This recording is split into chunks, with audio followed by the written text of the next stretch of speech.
മോളെ പേര് വളർന്നു കേട്ടോ. പേര് വളർന്നു. ഹായ് വ്യൂവേഴ്സ്, റോബോസ് കിച്ചൺ ബ്ലോഗിലേക്ക് എല്ലാവർക്കും സ്വാഗതം.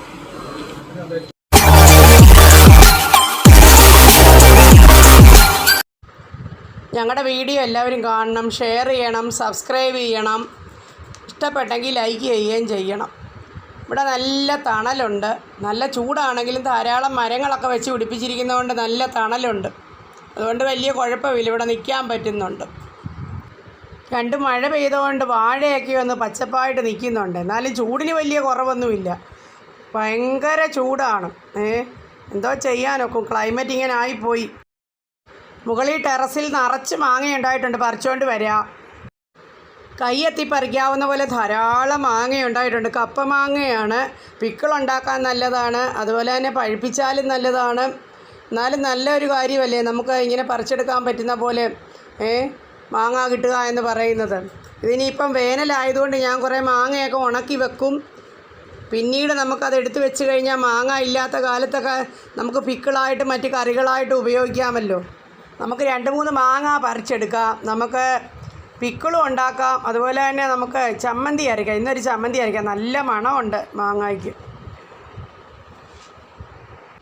പഴുക്കാൻ നിർത്തിക്കഴിഞ്ഞാൽ ചിലപ്പം പുഴു വരും. അതുകൊണ്ട് നമുക്ക് വിളഞ്ഞ് കഴിയുമ്പോഴത്തേക്ക് പറിച്ച് വെച്ച് പഴുപ്പിക്കുക, അതായിരിക്കും നല്ലത്.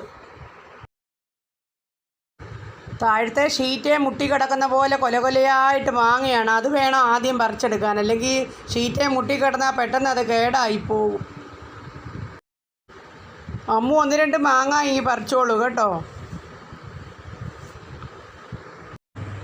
നിറച്ച് കോവയ്ക്കയുണ്ട്, കുറച്ചങ്ങ് പറിച്ചെടുക്കാം അല്ലേ. ഒരുപാട് വിളഞ്ഞു കഴിഞ്ഞാൽ കൊള്ളുകയില്ല. നല്ല മെഴുക്കുവരട്ടി ഉണ്ടാക്കാം. ഇപ്പം പറിക്കുവാണ്. രാവിലെയും വൈകിട്ടുമൊക്കെ ഈ ചെടികളൊക്കെ നോക്കുന്നതുകൊണ്ട് വലിയ കുഴപ്പമില്ലാതെ ഈ വേനലിലും ഇതൊക്കെ നിൽക്കുന്നുണ്ടല്ലേ. ധാരാളം പൂക്കളും ഒക്കെ ഉണ്ട് അല്ലേ. അത് നമ്മൾ വെള്ളമൊക്കെ സ്ഥിരം ഒഴിക്കുന്നത് കൊണ്ടാണ്. അവിടെ ഒരു റോസ് നിൽക്കുന്നുണ്ട്, അതിലൊരുപാട് പൂവുണ്ടായിട്ടുണ്ട്. 2 കളറുള്ള റോസാപ്പൂ. ഇത് കണ്ടോ, വെയിലത്തോട്ട് എടുത്ത് വെച്ചപ്പോൾ അതിനകത്ത് നിറച്ച് പൂവുണ്ടാകുന്നുണ്ട്. കാണാൻ നല്ല രസമുണ്ട്. ചെറിയ പിങ്ക് കളറിലുള്ള പൂക്കളാണ്. ഇത്രയും മാങ്ങയും കിട്ടി, കോവയ്ക്കയും കിട്ടി. ഇന്നത്തെ മെഴുക്കുവരട്ടിക്കുണ്ട്. പിന്നെ നമുക്കൊരു പിക്കിള് വെക്കാം അല്ലേ. പിന്നെ മാങ്ങാ ചമ്മന്തി അരയ്ക്കാം. നല്ല ഫ്രഷ് മാങ്ങയല്ലേ. അതെ അതെ, ഹോം മെയ്ഡ്. മൂക്കാത്തതാണ്. കോവയ്ക്കാന്ന് പറഞ്ഞാൽ ഫുൾ ഓഫ് ന്യൂട്രിയൻസ്. ഉള്ളിത്തൊലിയും തേയിലമട്ടും ഇടുന്നതിൻ്റെ ഗുണമാണ് ഇത്രയും മുട്ടിട്ടേക്കുന്നത്. ഇന്നത്തെ ഉള്ളിത്തൊലി ഈ റോസിനുള്ളതാണ്. ഓരോ ദിവസം ഓരോ റോസിന് കൊടുക്കും. അങ്ങനെ ആകുമ്പോൾ അതേ മുട്ടിടും. നല്ല വളമാണ് ഉള്ളിത്തൊലി എന്ന് പറയുന്നത്. ഈ മുട്ടയുടെ തോട്, അതുപോലെ ഉള്ളിത്തൊലി, തേയിലമട്ട, ഇതൊക്കെ ഈ റോസിന് നല്ല വളമാണ്. അമ്മ എന്താ അമ്മ അരിയുന്നത്? ഞാനേ ഒരു പൊങ്കല് പോലെ ഉണ്ടാക്കാം. പൊങ്കലാണോന്ന് ചോദിച്ചാൽ പൊങ്കലല്ല, എന്നാണോന്ന് ചോദിച്ചാൽ അതുപോലൊക്കെയുള്ള ഒരു റൈസ്. ജോലി ലാഭിക്കാൻ, ടേസ്റ്റും ഉണ്ട്. ചൂട് കാലമല്ലേ, ഒരുപാട് എരിവുള്ള കറികളൊക്കെ കൂട്ടുന്നത് ഈ പേര് ഇങ്ങനെയൊക്കെ കഴിക്കുന്നതാണ്. പൊട്ടറ്റോ അരിഞ്ഞ് വെച്ചിട്ടുണ്ട്. അപ്പൊ അതുപോലെ സവോള അരിയുവാണ്. ഇനി അതുണ്ടാക്കാം. ഓക്കെ. കുക്കറിലേക്ക് കുറച്ച് തുവര നമ്മൾ കഴുകി ഇടുവാണേ.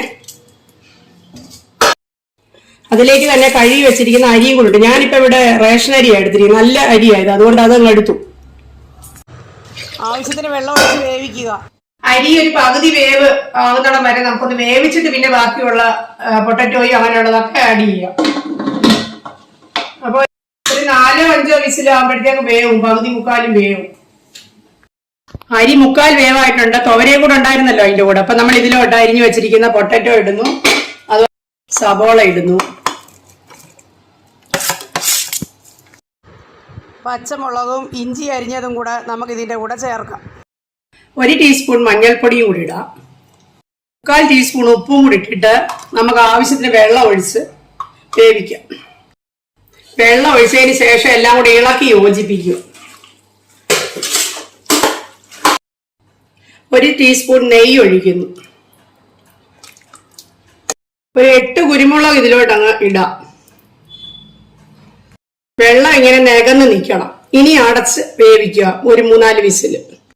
കുറച്ച് കരിവേപ്പിലയും കൂടി ഇടുക.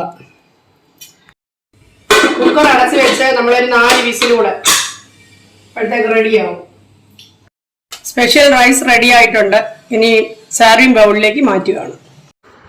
ഇന്നത്തെ ലഞ്ച് റെഡി ആയിട്ടുണ്ട്. വെരി ഈസി ആയിട്ട് ചെയ്യാവുന്ന ഒരു മിക്സഡ് വെജിറ്റബിൾ റൈസ് എന്ന് വേണമെങ്കിൽ പറയാം. പൊങ്കൽ പോലെ ഇരിക്കും, നല്ല ടേസ്റ്റാണ്. പിന്നെ കപ്പപ്പപ്പടം അതുകൊണ്ട്, സാദാ പപ്പടവും ഉണ്ട്. പിന്നെ പൊട്ടുകടല ചേർത്ത് തേങ്ങയും ചേർത്ത് അരച്ച ഒരു ചട്നി, അതാണ് ഇതിൻ്റെ കോമ്പിനേഷനായിട്ട് നമ്മൾ എടുക്കുന്നത്. ഇനിയൊരു വീഡിയോയുമായിട്ട് എത്രയും പെട്ടെന്ന് കാണാം.